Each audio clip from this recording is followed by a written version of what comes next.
Assalamualaikum warahmatullahi wabarakatuh. Waalaikumsalam warahmatullahi wabarakatuh. Alhamdulillahirabbil alamin wa bihi nasta'inu ala umuri dunya waddin. Wassalatu wassalamu ala asrofil anbiya'i wal mursalin sayyidina wa maulana Muhammadin wa ala alihi wa sahbihi ajma'in, amma ba'du. Yang terhormat Ibu Ketua Gugus PAUD 05, Gugus TK 05, yang saya hormati seluruh anggota Gugus TK 05 yang berbahagia. Pertama-tama marilah kita panjatkan puji syukur kehadirat Allah Subhanahu wa taala yang senantiasa melimpahkan rahmat serta taufik-Nya kepada kita semua, sehingga pada siang hari ini kita dapat menghadiri acara diseminasi CGP dengan tema budaya positif dengan keadaan sehat walafiat. Kedua kalinya sholawat serta salam semoga tetap tercurahkan kepada junjungan kita Nabi besar Muhammad Sallallahu Alaihi Wasallam, Nabi akhir zaman yang selalu kita nantikan syafaatnya di yaumul kiamat kelak. Ibu-ibu yang berbahagia, pertama-tama saya mengucapkan terima kasih atas kehadirannya pada hari ini, sudah sudi meluangkan waktunya untuk mengikuti acara pada siang hari ini. Mohon maaf jika nanti ada suguhan atau ada tempat dan lain yang kurang berkenan, mohon dimaafkan dan dimaklumi, ya. Di sini saya selaku kepala sekolah dan juga selaku CGP angkatan 10 menyampaikan banyak terima kasih karena dengan sambung urut pun begini kita nanti belajar bersama-sama, ya.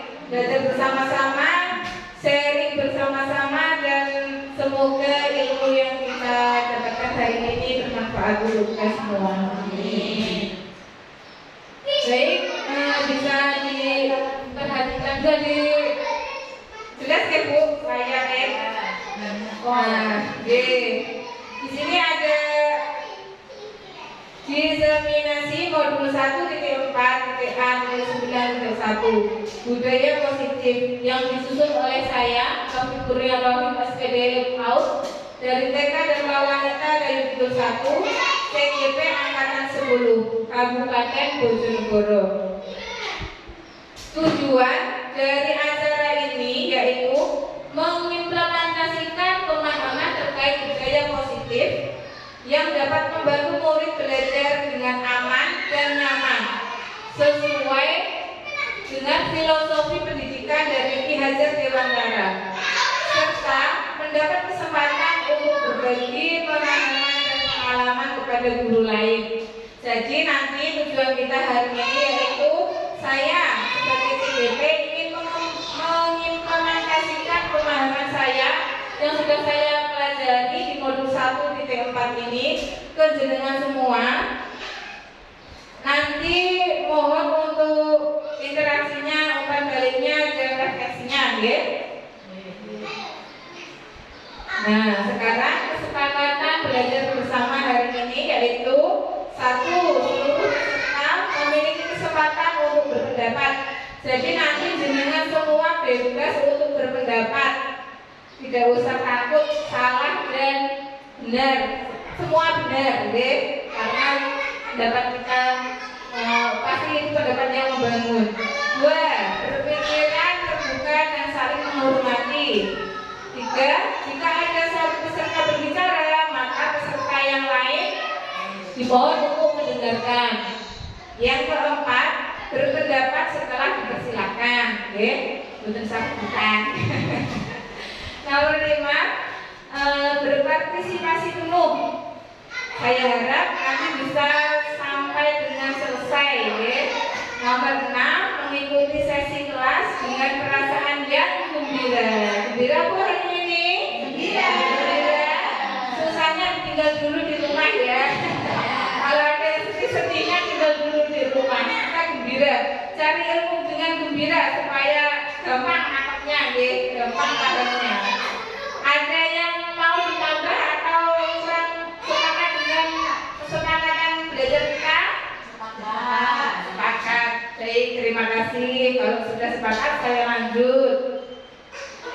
Nah, untuk biar lebih semangat dan lebih gembira lagi, kita ice breaking dulu sama-sama, nggih. Ice breakingnya tepuk semangat yang paling viral di TikTok. Paling viral ya. Tepuk semangat. Dan ding ding ding, dung dung dung, dan ding ding ding, dung dung dung.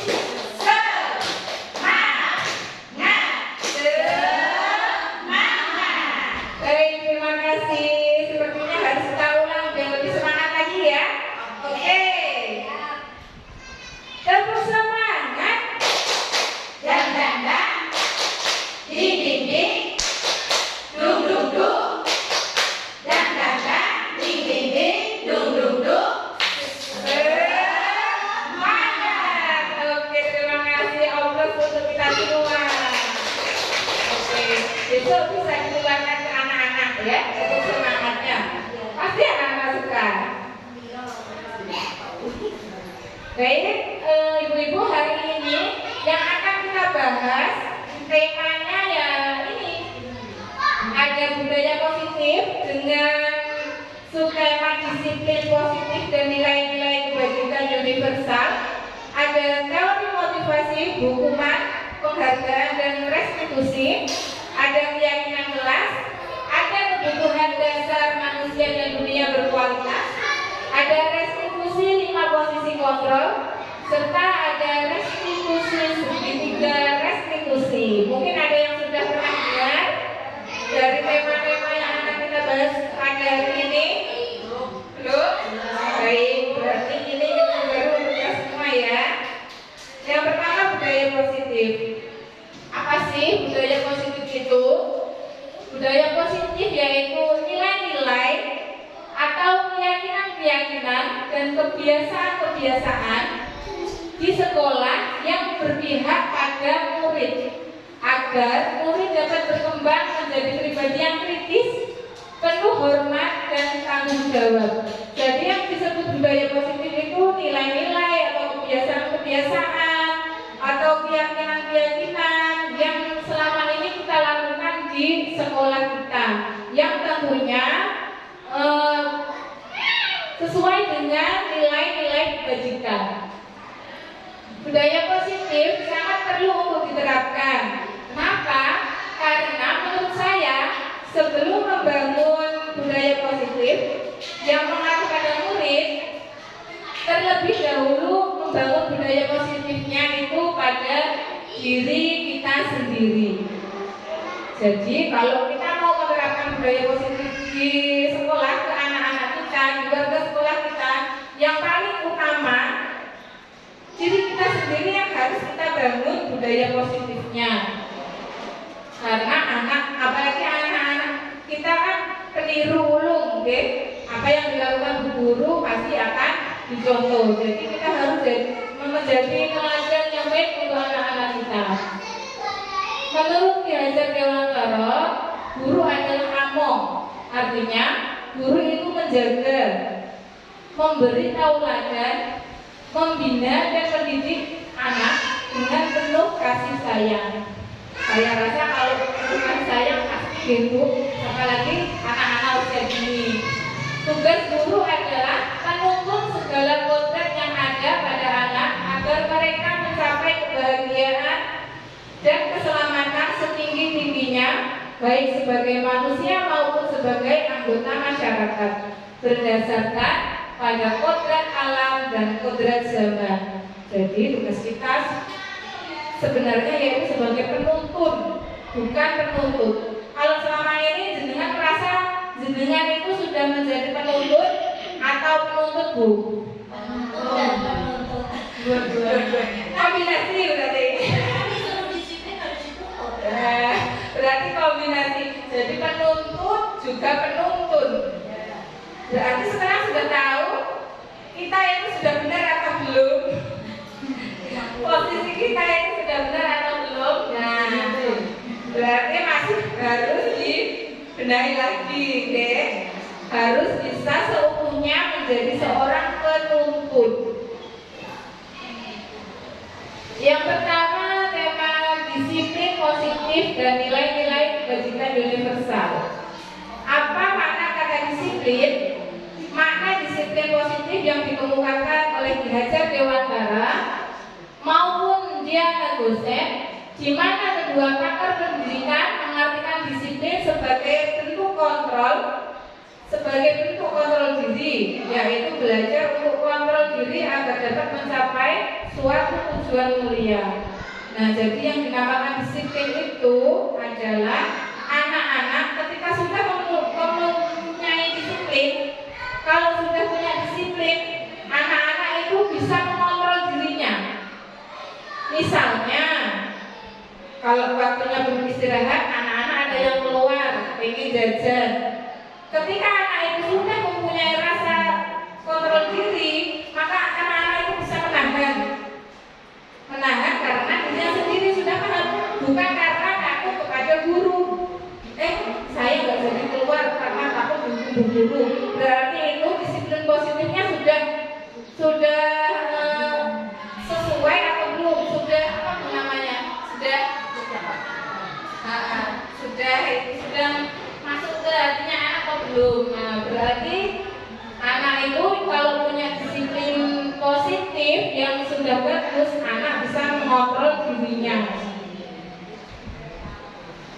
Tujuannya apa? Yaitu tadi agar dapat mencapai suatu tujuan mulia. Nah, tujuan mulianya apa? Ya sesuai dengan nilai-nilai kebajikan.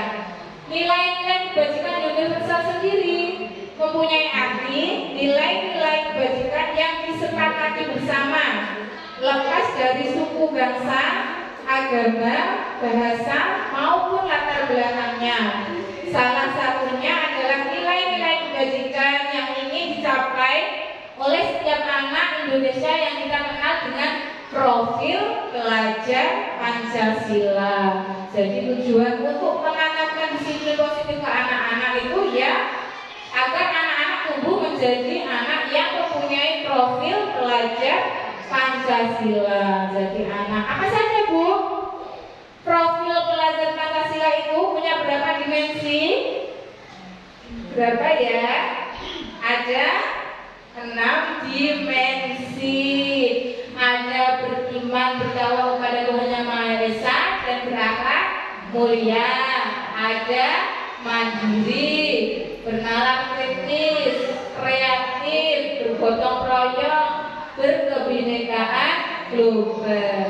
Jadi ini tujuan kita menanamkan disiplin kepada anak-anak. Ada yang masih ingat lagunya? Lupa. Beriman dan bertakwa, berakhlak mulia, mandiri, kreatif, bernalar kritis, bergotong royong, terus berkebinekaan global. Mari kita lakukan, itulah dimensi profil pelajar Pancasila.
sudah dijabarkan, ada peduli, ada keterus-terangan, ada kebersihan, komitmen, belas kasih, percaya diri, dan masih banyak lagi. Oke? Nanti bisa dibaca setelah filenya saya kirim. Di situ banyak sekali Ibu nilai-nilai kebajikan yang sudah dijabarkan di sini. Saya lanjut. Nah, sekarang kita akan bermain. Tak ajak main Bu B. Main permainannya judulnya coba buka. Jadi nanti bisa duduk berhadapan-hadapan. Dua-dua berhadapan-hadapan. Ayo saling berhadapan-hadapan. Nanti yang satu jadi A, yang satu jadi B. Nah, oke. Yuk berhadapan-hadapan, kita punya telur berhadapan-hadapan. A, coba Anda bayangkan bahwa Anda menyimpan sesuatu yang sangat berharga di dalam kepalan tangan Anda. Anda perlu menjaga benda tersebut sekuat tenaga Anda karena begitu penting untuk kehidupan Anda. Jadi nanti ada yang jadi A dan ada yang jadi B. Si A itu punya sesuatu di genggamannya dan sesuatu ini sangat penting untuk kehidupannya. Sedangkan peran si B, peran si B adalah mencoba dengan segala cara untuk membuka kepalan tangan temannya. Apakah dengan cara apapun si B yang membujuk, yang ini, atau bahkan menawari si A dengan uang agar si A bersedia untuk melepaskan genggamannya. Coba sekarang silahkan si A genggam erat tangannya. Nah, si B silahkan rayu sampai si A bisa atau tidak bisa melepaskan. Ayo si A sekarang. Si A tergantung si A mau lepas atau tidak. Ganti dari masing-masing. Ada yang memaksa. Oke, ada yang merayu. Ayo.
Tidak mau memberikan hak miliknya sendiri pada orang lain. Ya. Ini milik saya sendiri. Oke. Terus untuk yang B sudah dilakukan rayuan hingga kekerasan. Mungkin caranya kurang efektif dan kurang efisien. Itu tentu pendirian sekali untuk mempertahankan miliknya. Oke, sehingga caranya dirasa kurang efisien dan kurang efektif. Jadi si A tidak mau melepaskan genggaman tangannya. Baik, apakah jawabannya kita seperti yang ada di materi kita ini? Nah, jadi kita sendiri yang memegang kontrol atas kepala tangan kita. Apakah kita membuka atau menutup kepala tangan kita, itu tergantung pada diri kita masing-masing sesuai dengan kebutuhan dasar kita. Nah, bagaimana seorang bisa berubah dari paradigma stimulus respon kepada pendekatan teori kontrol? Nah, yang disebut teori kontrol yang itu tadi, ketika kita mempunyai sesuatu dan ingin diminta orang lain dirayu dengan cara dibujuk,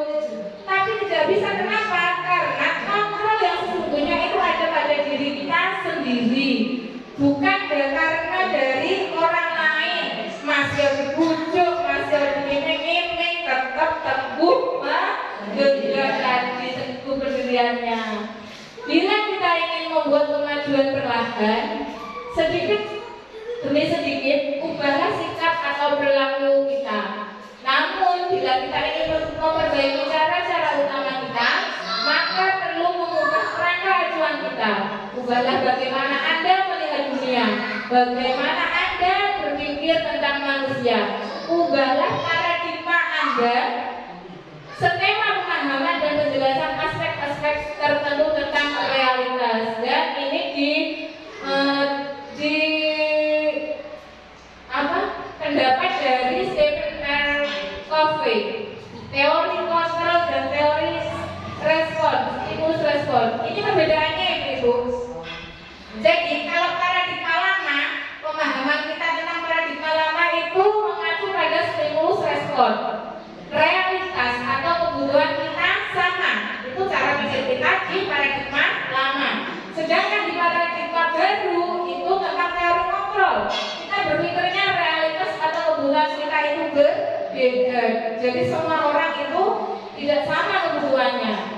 Semua orang melihat hal yang sama. Namun di teori kontrol, setiap orang memiliki gambaran yang berbeda. Kita mencoba mengubah orang agar berpandangan sama dengan kita. Di teori kontrol, kita berusaha memahami pandangan orang lain tentang dunia.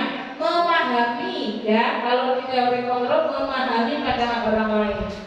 Perilaku buruk dilihat sebagai suatu kesalahan. Semua perilaku memiliki tujuan, itu di teori kontrol. Orang lain bisa mengontrol saya, namun di teori kontrol hanya Anda yang bisa mengontrol diri Anda. Lanjut, saya bisa mengontrol orang lain. Oh, itu sudah ya. Pemaksaan ada pada saat bujukan gagal. Saya lihat ada yang dibujuk gagal, ya dipaksa. Nah, itu stimulus respon. Kalau teori kontrol, kolaborasi dan konsensus menciptakan pilihan-pilihan baru, lebih baik lagi caranya dengan kolaborasi. Model berpikir menang atau kalah, itu modelnya stimulus respon. Nah, gak menang ya pasti kalah. Tapi kalau di teori kontrol, model berpikir menang. Jadi tidak ada kalah. Semua menang karena sesuai dengan tadi pendapat dan pendidikan kita masing-masing. Kontrolnya ada di diri kita masing-masing. Bisa dipahami Ibu? Jadi kalau stimulus respon itu lebih apa? Sepertinya lebih memaksakan kehendak pribadi tanpa mau mengetahui kebutuhan orang lain. Kalau teori kontrol lebih ke memahami, ya. Saya lanjut selanjutnya yaitu tentang disiplin positif. Nah, di sini ada teori kontrol atau teori pilihan dari Dr. William Deser. Yang pertama, Anda tidak bisa mengontrol orang lain, hanya Anda yang bisa mengontrol diri Anda. Nah, itu mempunyai makna disiplin, belajar kontrol diri dengan menggali potensi kita agar tercapai tujuan mulia, yaitu sesuatu menjadi seseorang yang kita inginkan berdasarkan nilai-nilai yang kita hargai. Dilanjut, semua perilaku memiliki tujuan. Di situ ada turunannya yaitu teori motivasi. Teori motivasi yang satu untuk menghindari hukuman, dua untuk mendapatkan imbalan, tiga menghargai diri sendiri, nilai-nilai kebajikan universal, dan keyakinan kelas. Nah, teori motivasi ini, jadi motivasi itu ada dua, yang motivasi berasal dari ekstrinsik, yaitu menghindari hukuman dan mendapatkan imbalan. Jadi seseorang bisa melakukan sesuatu itu karena motivasi itu ada dua sebab. Orang itu melakukan sesuatu itu karena pengen mendapatkan imbalan atau pengen tidak terkena hukuman. Sedangkan yang ketiga untuk menghargai diri sendiri. Nah, itu yang paling bagus, paling baik kalau menurut saya, untuk menghargai diri sendiri. Jadi sudah mengarah ke nilai-nilai kebajikan universal. Yang selanjutnya ada model berpikir menang-menang. Kolaborasi dan konsensus menciptakan pilihan baru itu nanti ranahnya mengarah ke 5 posisi kontrol. Di sini kita sebagai guru mempunyai 5 posisi kontrol. 1 sebagai penghukum, 2 sebagai pembuat rasa bersalah, 3 teman, 4 sebagai pemantau, 5 sebagai manajer. Dan posisi 5 kontrol itu akan mempunyai turunan sebagai segitiga restitusi, di mana ada menstabilkan identitas, ada memvalidasi kebutuhan, dan ada yang menanyakan keyakinan. Itu langkah dari segitiga restitusi. Adapun realitas atau kebutuhan kita berbeda-beda. Kita berusaha memahami pandangan orang lain tentang dunia. Setiap orang memiliki gambaran berbeda, itu nanti akan mengarah ke 5 kebutuhan dasar manusia. Jadi kebutuhan dasar manusia itu ada 5, ibu-ibu.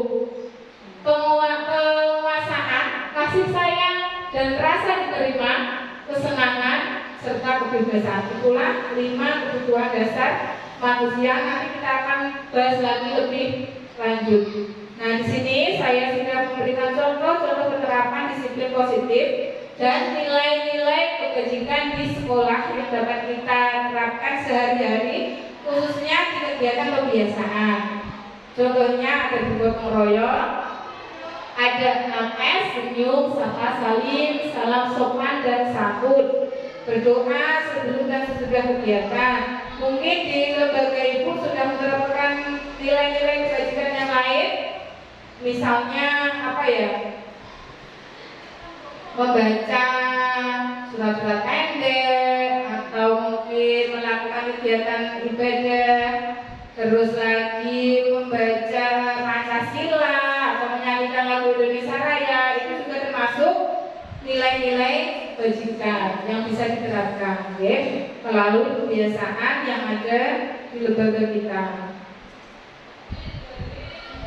Yang kedua, teori motivasi, hukuman, dan penghargaan dan restitusi. Sampai di sini ada yang bertanya, mungkin ada yang mau ditanyakan? Monggo. Jelas? Jelas atau jelas bu? Jelas. Nah, nanti kalau tanya berarti WA saja. Oke.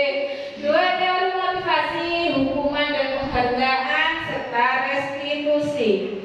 Apa itu ya? Nah, tadi sudah disebutkan bahwasanya motivasi perilaku manusia itu ada 3 macam yang telah diutarakan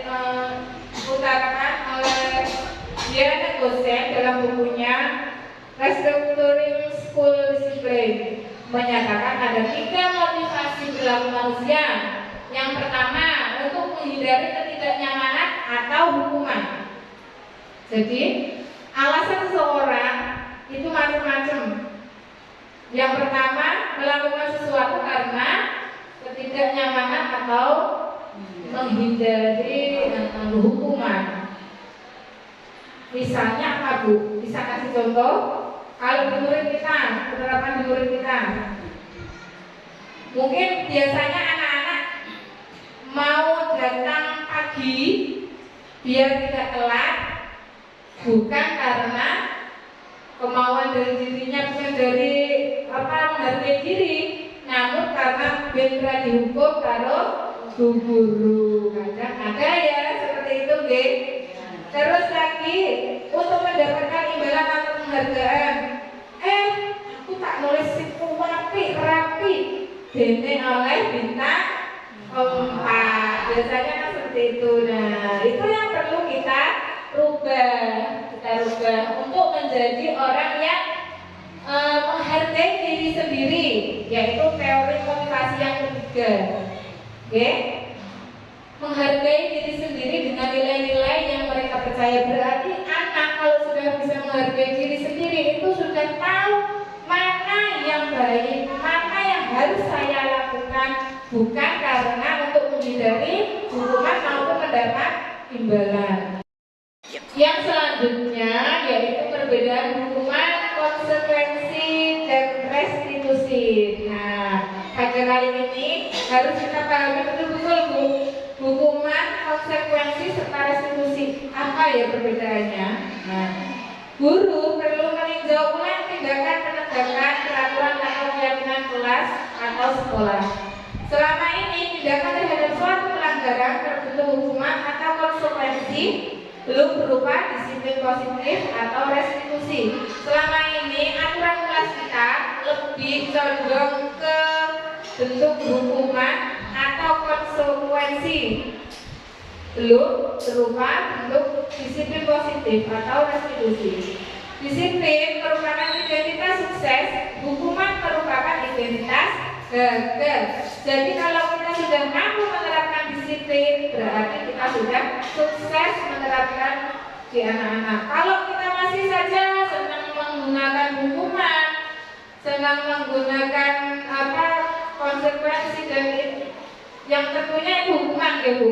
Kadang kita dengan tidak sadar menghukum anak-anak, nah itu berarti kita masih jadi orang yang gagal. Disiplin positif terbagi menjadi dua, yaitu disiplin dalam bentuk konsekuensi dan disiplin dalam bentuk restitusi. Nah, di sini ada tabelnya. Identitas gagal itu apa saja? Identitas gagal itu hukuman. Contoh, murid atau anak belajar menyembunyikan kesalahan. Jadi karena hukuman, takut dihukum, murid itu cenderung menyembunyikan kesalahan. Benar apa benar? Mencoba mengontrol anak dengan kekuatan negatif atau membayar impas kesalahan. Dampak pada murid bisa saja marah, merasa bersalah, rendah diri, serta mengasihkan diri. Tiba-tiba tidak diharapkan atau sangat melukai, menyakitkan. Guru menjalani konsekuensi dengan menyalahkan, mengkritik, menyindir, merendahkan. Nah, itu kalau di hukuman. Jadi kalau di hukuman identitasnya apa Bu? Gagal. Jadi anak itu bisa saja trauma, bisa saja takut sama kita, bisa saja tadi yang paling bahaya menyembunyikan kesalahan. Jadi akhirnya anak suka berbohong. Sedangkan identitas sukses itu ada di kedua disiplin ini, yang konsekuensi sama restitusi. Konsekuensi, murid atau anak belajar taat peraturan, mencoba mengontrol anak dengan penguatan positif, kehilangan hak waktu jeda seorang diri atau penahanan sudah diketahui masuk akal, karena konsekuensi biasanya kita sudah sepakat dan kita sudah ketahui. Kalau hukuman itu biasanya otodidak atau spontan, tidak tercatat di dalam peraturan, dibuat oleh guru dan murid. Itu kalau konsekuensi, membantu guru menyatakan peraturan, melakukan peringatan dan menerapkan konsekuensi. Sedangkan di restitusi, murid atau anak belajar memecahkan masalah. Kalau di restitusi itu pemecahan masalah, anak jadi bisa berpikir untuk memecahkan masalah itu seperti apa. Anak paham bahwa dirinya sendiri yang pegang kendali kontrol. Murid atau anak tidak kehilangan waktu, namun bersemangat untuk memperbaiki diri, karena di sini melalui pendekatan restitusi, bukan melalui hukuman. Jadi kalau kita melakukannya melalui pendekatan restitusi, anak itu lebih nyaman.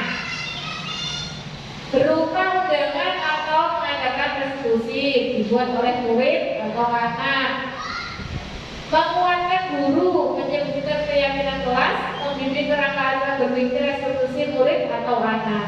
Jadi restitusi itu Bu, misalnya ada satu masalah, misalnya ada anak yang merebut mainan anak lain. Nah itu penyelesaiannya kita gunakan dengan metode restitusi. Ya, ditanya dulu alasannya. Satu tadi kan mengajukan identitas, itu ditanya alasannya apa tadi kok merebut mainan. Terus lagi divalidasi, kemudian lagi ditanya keyakinan kelas kita apa sih? Masih ingat kan kalau sama teman harus saling menyayangi. Jadi besok kalau mau nikah harus seperti apa ya? Nah, dengan cara yang lebih halus. Jadi anak-anak juga mampu bisa tenang, nyaman, dan bisa mencari solusi.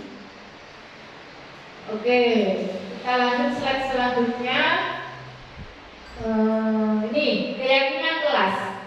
Keyakinan kelas yaitu nilai-nilai kebajikan universal yang disepakati secara tersirat dan tersurat.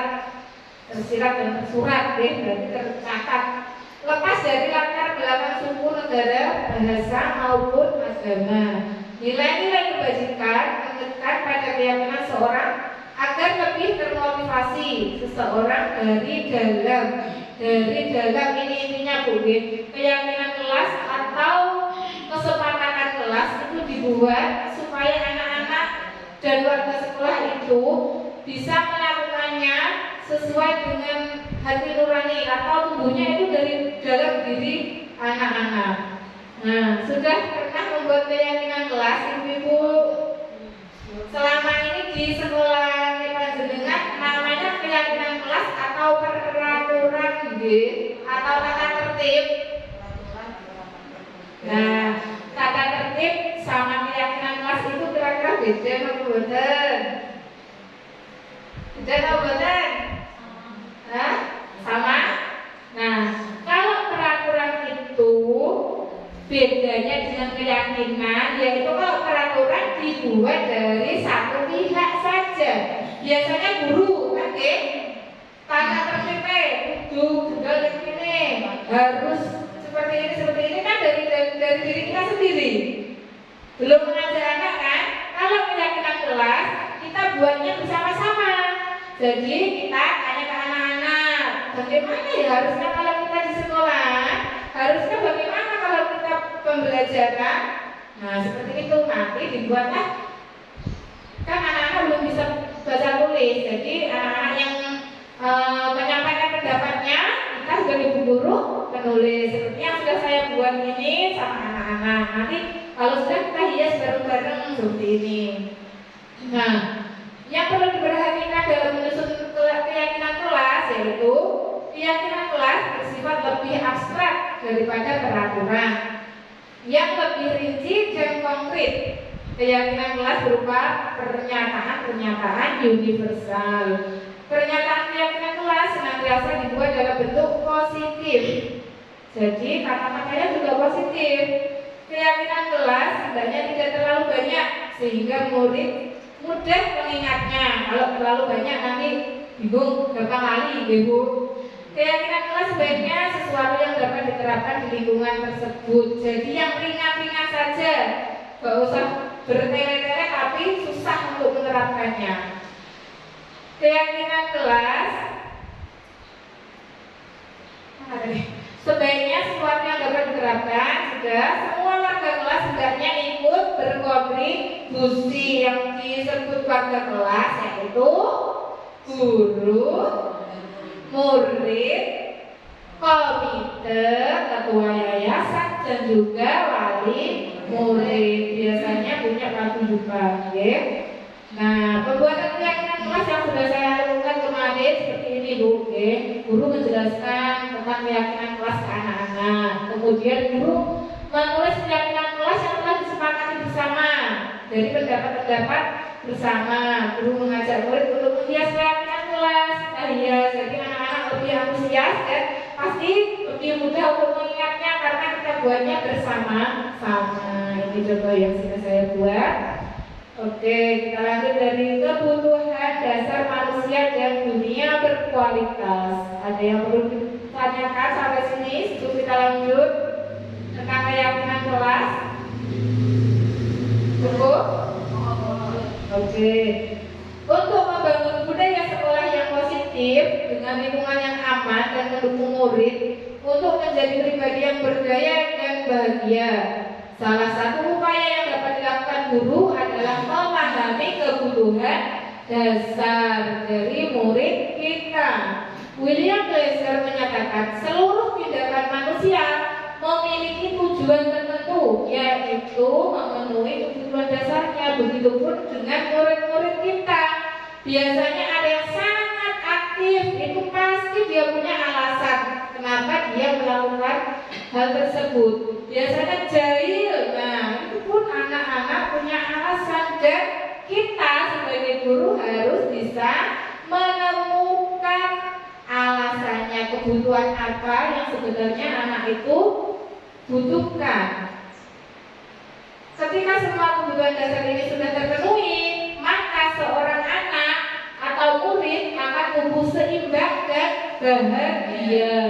Ketika kebutuhan dasar tidak terpenuhi dengan baik, maka anak atau murid mengalami emosi negatif seperti kecewa, bosan, sedih, atau melakukan tindakan yang bertentangan dengan kebajikan dan melanggar aturan.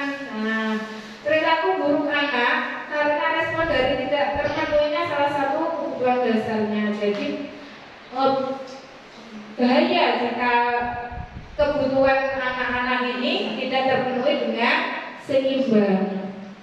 Di antaranya kebutuhan dasar manusia yaitu kebutuhan untuk bertahan hidup atau survival, kebutuhan untuk merasa diterima atau love and belonging, dan kebutuhan anak akan kebebasan atau freedom, kebutuhan anak akan kesenangan atau fun, kebutuhan anak akan penguasaan atau power.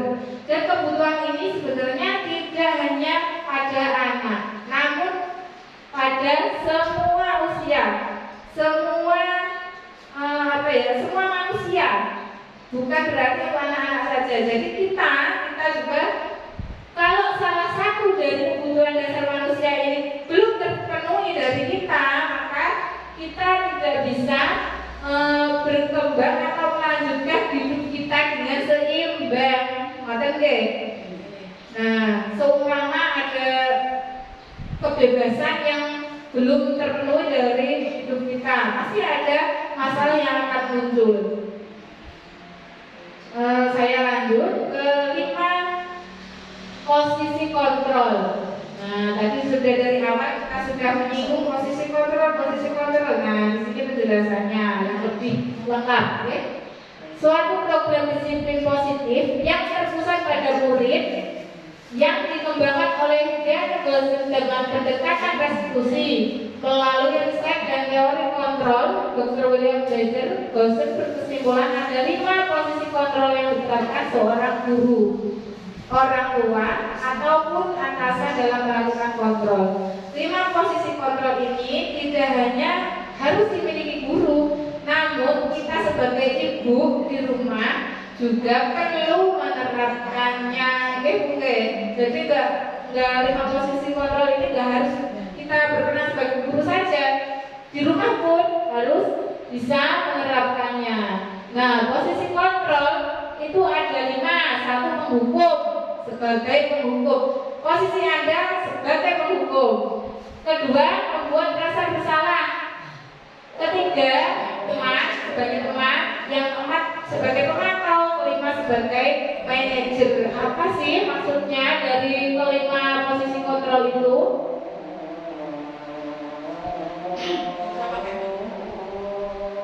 Baik, karena ada saya tidak usah pakai mic ya.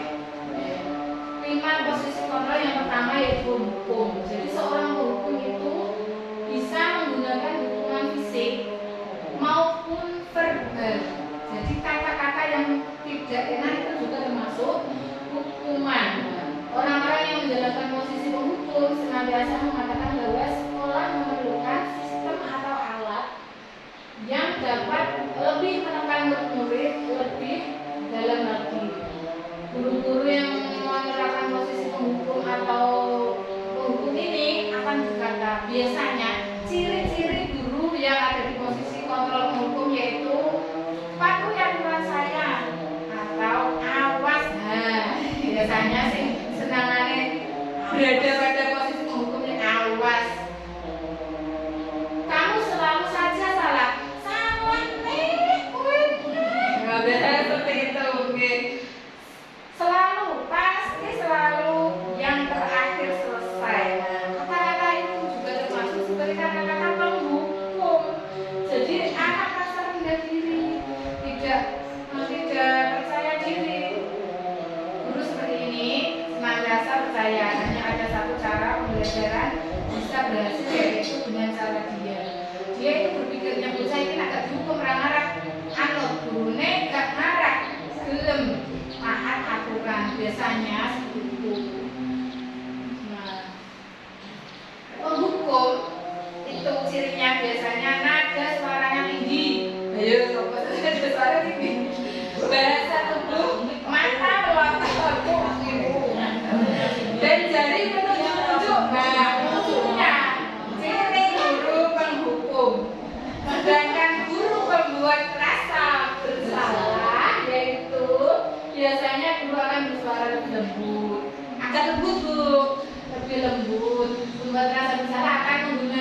coba kalau orang tuamu tahu kalau berbuat begini, nah, itu kan anak-anak terus merasa bersalah. Dan cirinya yaitu nada suara memelas, halus, sedih, bahasa tubuh merapat pada anak, lesu. Kalau sampean lulus diparingi harus dikandani guru cik ngono maneh. Biasa kata itu berarti posisi kontrol ada di membuat merasa bersalah. Lanjut. Yang ketiga, posisi kontrol sebagai teman. Guru yang ada di posisi ini tidak akan menyakiti murid, namun akan tetap berupaya mengontrol murid melalui persuasi. Posisi teman pada guru bisa negatif ataupun positif. Positifnya di sini berupa hubungan yang baik antara guru dan murid. Negatifnya yaitu anak cenderung lebih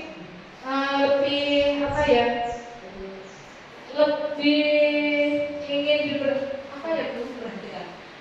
lebih tergantung, ketergantungan pada guru. Contoh kata-katanya, ayo bangunlah demi bapak. Nah, seperti itu biasanya ucapan. Ayo ingat tidak bantuan bapak selama ini. Ya sudah, kali ini tidak apa-apa.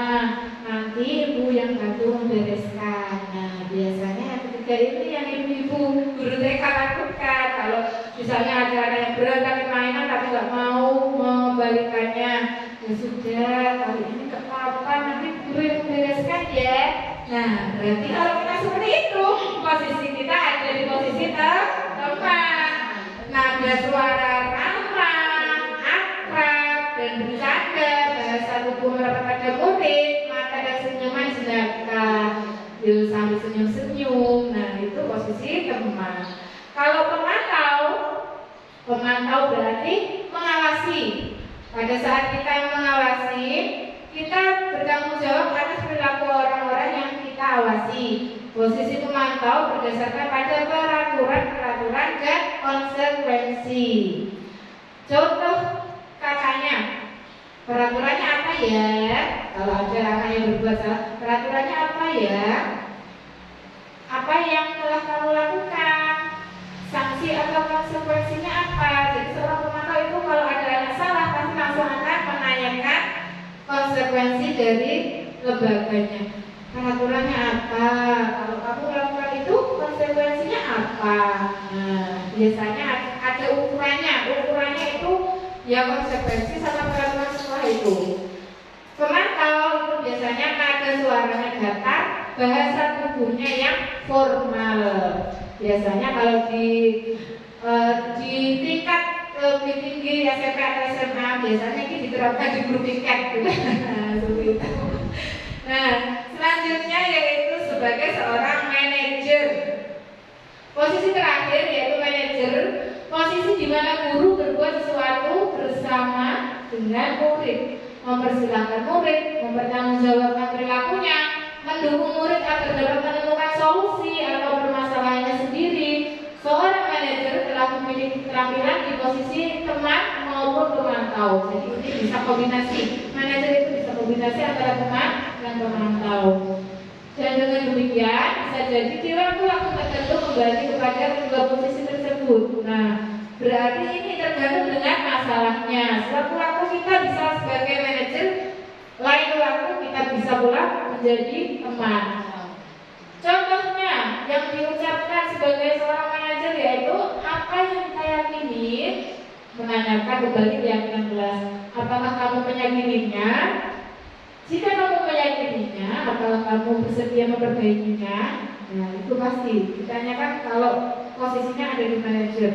Jika kamu memperbaiki ini, hal ini menunjukkan apa tentang dirimu, berarti anak akan berpikir solusinya anak aku bergawe salah ini, terus kamu sesuk harusnya begini ya. Nah, itu kan anak bisa berpikir mencari solusinya datang dari diri anak sendiri. Jadi anak melakukannya dengan sepenuh hati, tidak tanpa paksaan dari guru. Nah, tugas seorang manajer bukan ini intinya Bu, kita membimbing murid untuk dapat mengatur dirinya. Jadi seorang manajer bisa membimbing murid, dibimbing supaya anak itu bisa menemukan solusi atau bisa mengatur dirinya. Yang keenam, nah ini yang terakhir, segitiga restitusi. Apa itu segitiga restitusi ya? Belum pernah dengar Bu? Atau mungkin ada yang sudah pernah melakukan? Nah ini segitiga restitusi itu adalah, lihat di sini ada segitiga restitusi dengan tahapan tiga tahapan.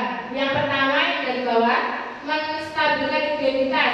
Setiap orang pasti pernah melakukan kesalahan.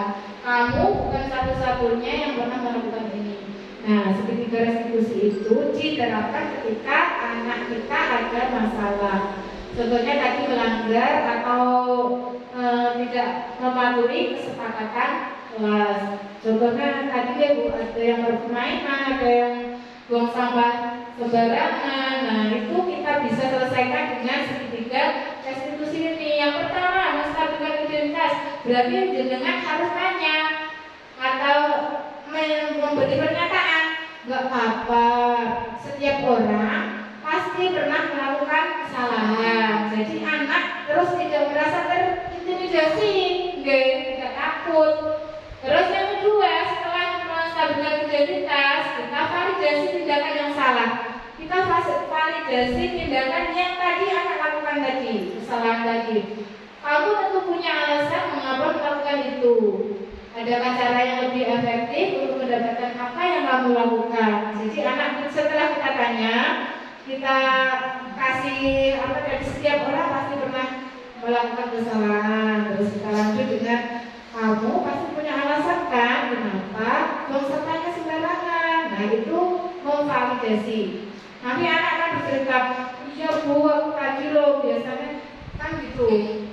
Aku tadi buru-buru pengen cepet main, jadi buang sampahnya nggak tempat sampah. Nah, berarti anak bisa jujur mengatakannya. Yang terakhir yaitu menanyakan keyakinan. Kita tanyakan keyakinan kelas kita yang telah kita sepakati apa ya? Masih ingat gak? Nah, nanti anak-anak dibantu untuk mengingatkan, misalnya harus kita kebersihan. Nah, jadi kalau untuk supaya kelas kita bersih, besok harus seperti apa? Buang sampahnya gimana? Nah, seperti itu penyelesaian masalah dengan segitiga restitusi. Sudah pernah menerapkannya Bu? Kalau ada masalah di kelas, bagaimana? Gimana Bu Nur? Coba, sudah pernah menerapkannya atau belum? Ayo. Ya, sebenarnya sudah, cuman kita itu nggak tahu namanya itu apa gitu. Iya. Sekarang kan Sudah tahu namanya. Terima kasih. Jadi pemecahan masalah yang sudah sebenarnya kita lakukan Bu, tapi gak ujungnya. Sekarang namanya yaitu segitiga restitusi, dan posisi kontrol kita saat melakukan segitiga restitusi ada di manajer, bukan di penghukum, tapi di manajer. Jadi anak lebih nyaman, lebih bisa mencari solusi untuk dirinya. Nah, ini langkah-langkahnya yang sudah saya jelaskan tadi. Melakukan aktivitas seperti berbuat salah itu tidak apa-apa. Jadi anak tidak merasa tertekan pada waktu. Nah, oke. Dari sini mungkin ada refleksi dari ibu-ibu, monggo diutarakan setelah mengikuti kegiatan hari ini apa ya? Oh, tidak yang kira-kira ini saya harus ngerti, atau refleksi yang lain, monggo diutarakan. Bertanya nggak apa-apa. Monggo, siapa yang duluan? Ayo berarti siapa yang duluan? Karena saya nggak. Monggo, ini dari Bunur dulu. Monggo Bunur. Setelah kita pelajari budaya positif hari ini, apa yang sudah kita dapat atau gimana? Monggo disampaikan refleksinya di kegiatan hari ini. kegiatan refleksi hari ini Ya. kita mendapatkan ilmu baru, Alhamdulillah. Ya. dan sebelumnya kan nggak tahu. Nggak tahu. Terus kalau sudah tahu, besoknya Alhamdulillah. Mungkin dari teman-teman yang lain yang di belakang. Bu, Julia mau nambah lagi. Mungkin Putri mau nambah refleksi dulu hari ini. Terima kasih. Kalau refleksinya ya sama. Ya. Dari yang kegiatan itu sudah kita laksanakan ya di kelas kita ya. Cuma ya itu tadi belum tahu namanya. Iya, ya sama seperti yang lain di lembaga yang lain. Terima kasih. Sebenarnya sama Bu dengan saya juga seperti itu. Sebelum saya mengikuti CGP, ya memang penerapannya setiap ada kasus ya pasti dengan pendekatan yang baik, dengan pendekatan yang halus. Cuma kita tidak tahu cara yang kita gunakan itu namanya apa. Nah sekarang sudah ketemu namanya segitiga restitusi. Nah seperti itu. Sekarang sudah bertambah lagi ilmunya. Besok-besok kita terapkan lagi yang sesuai dengan ketentuan. Itu ya. Keyakinan juga, keyakinan kelas, keyakinan kesepakatan kelas juga. Kalau keyakinan kelas kan kita tata tertib itu ya, tata tertib itu yang kita yang ada di kelas kita loh. Beda. Kalau hampir sama. Ya. Kata-katanya ini hampir sama, cuman pembuatannya yang beda Putri. Bedanya itu di situ. Kalau kata tertib itu pembuatannya dari kita satu pihak kan. Kalau keyakinan dan kesepakatan kelas itu dari bersama-sama. Jadi kita buatnya bareng-bareng, sharing bareng-bareng sama murid. Monggo Bu Afif mau nambah refleksi hari ini? Hanya membuat kesepakatan ini mau pada Ya. refleksi saya hanya Belum. dengan adanya diseminasi ini, kami guru-guru ya terima kasih alhamdulillah mendapatkan ilmu. Sebetulnya itu juga sudah kita lakukan setiap hari. Memang ada yang kurang dan ada yang sudah kita lakukan, cuma hanya nama-namanya aja yang kita belum tahu. Dan tadi adanya keyakinan sama peraturan memang beda. Kalau peraturan sebagai guru yang membuat, keyakinan kita bersama-sama anak-anak, jadi membuatnya dengan bersama-sama, jadi kita patuhi bersama-sama seperti itu. Dan semangat sekali untuk menuju kemajuan kita agar lebih maju lagi mengajar atau mendidik generasi bangsa dan menjadikan anak-anak yang berkarakter Pancasila, belajar Pancasila. Terima kasih. Terima kasih. Terima kasih untuk teman-teman semua. Nah, saya tambah sedikit ya. Untuk keyakinan kelas ini biasanya lebih luas. Sedangkan turunan dari keyakinan kelas ini kita buat menjadi kesepakatan kelas. Jadi kesepakatan kelas itu bisa berubah-ubah setiap harinya sesuai dengan kondisi, ya. Jadi baik kalau kesepakatan kelas hari ini, hari kemarin seperti ini, apakah kesepakatan kelas kita hari ini akan berubah atau ditambah? Nah itu kita tawarkan ke anak-anak. Jadi bisa berubah sesuai dengan kondisi. Maksudnya ada yang ditanyakan mungkin? Sudah? Alhamdulillahirrahmanirrahim. Acara hari ini diseminasi modul 1.4 Budaya Positif sudah terlaksana. Semoga apa yang kita dapat hari ini bisa memberikan wawasan yang luas, bisa memberikan ilmu yang bermanfaat untuk kita semua. Tentunya perubahan dari paradigma lama menuju paradigma baru itu tidak semudah kita baca teori. Namun penerapannya perlu perlahan sedikit demi sedikit, perlu waktu dan tidak semudah yang kita bayangkan. Tapi meskipun seperti itu, kita tetap harus semangat menuju perubahan yang lebih baik lagi. Jangan terus angel terus gak melakukan belajar. Tetap harus ada perubahan sedikit demi sedikit demi generasi penerus bangsa untuk mencapai profil belajar Pancasila. Demikian dari saya. Terima kasih atas waktunya. Saya akhiri. Billahi taufiq wal hidayah. Wassalamualaikum